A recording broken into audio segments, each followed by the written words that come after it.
وجود مادر بود کسی که مظهرش بود، مادر بود.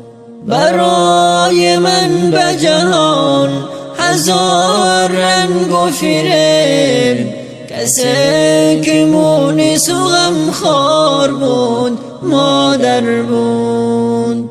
برای راحت من چه رنج ها نکشید، کسی که موی سفید روی سفید بود، مادر بود. بنیمه های شب با صدای گریه من، کسی که با هرازی جامه پرید، مادر بود.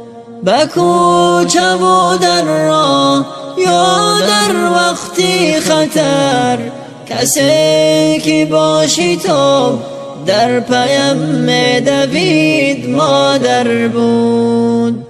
چو پای من به زمین گاه می لغزید، کسی که از ته دل آه می کشید، مادر بود.